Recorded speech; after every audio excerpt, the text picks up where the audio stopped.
Bon, bravo à nos deux ministres de tenir bon dans la tempête depuis plus d'un an, hein, et puis peut-être d'en voir un petit peu le bout. Alors, lorsque vous êtes venu sur ma circonscription lors des précédentes vacances scolaires, vous avez fait confiance aux associations en leur permettant d'organiser des séances de sport en extérieur. Vous avez participé à un plateau sportif associatif monté dans le week-end. Vous avez rappelé que la pratique du sport était autorisée et même largement recommandée, notamment dans les quartiers où les enfants sont nombreux dans des petits appartements. En fait, il s'avère que si les associations n'ont eu aucun mal à organiser en 2 jours le plateau que vous avez visité, parce qu'elles sont surmotivées, je dirais, y compris avec de très grands nombres de bénévoles, elles n'ont pas, pour la plupart, vraiment basiques et qu'il faut qu'on réussisse à résoudre jusqu'à la dernière marche de tout ce qu'on propose ici au national, des problèmes d'accès aux salles de stockage du matériel. On vous entend très mal, Madame À cause de Merkel. l'indisponibilité. On vous entend très mal.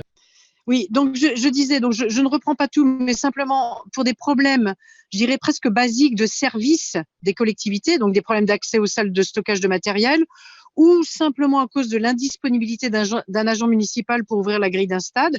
En fait, des centaines d'enfants ont été privés d'une semaine de sport.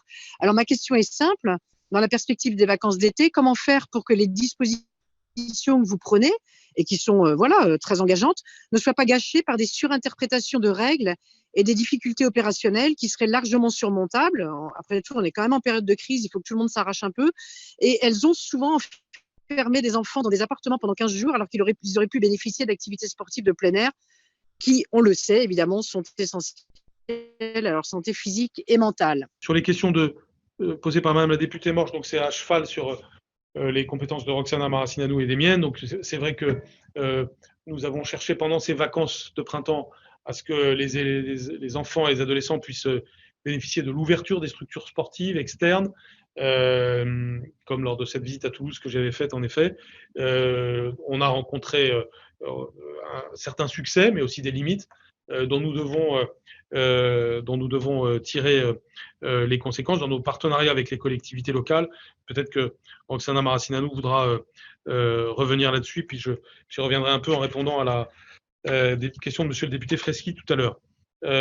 Sur les questions de Madame députée Virginie Duby, pour revenir sur ce que Madame Morche nous a dit aussi, c'est-à-dire dès que vous voyez des problèmes sur vos territoires, nous les traitons, nous, au cas par cas, au ministère des Sports, que ce soit pour l'organisation d'un événement, que ce soit pour les facilités d'accès pour les associations à des équipements sportifs, que ce soit aussi sur la compréhension des mesures.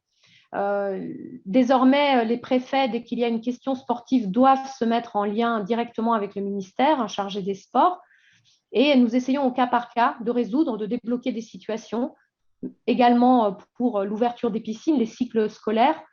Si sur vos territoires, vous voyez des chefs d'établissement pas suffisamment motivés à reprendre les activités aquatiques ou les activités sportives en intérieur parce que peut-être ils n'ont pas entendu la possibilité de retourner dans les piscines, eh bien, n'hésitez pas à nous adresser ces demandes et nous ferons le nécessaire pour appeler les personnes en question et voir comment, au cas par cas, débloquer ces situations. C'est ce que nous faisons pour tous les événements sportifs.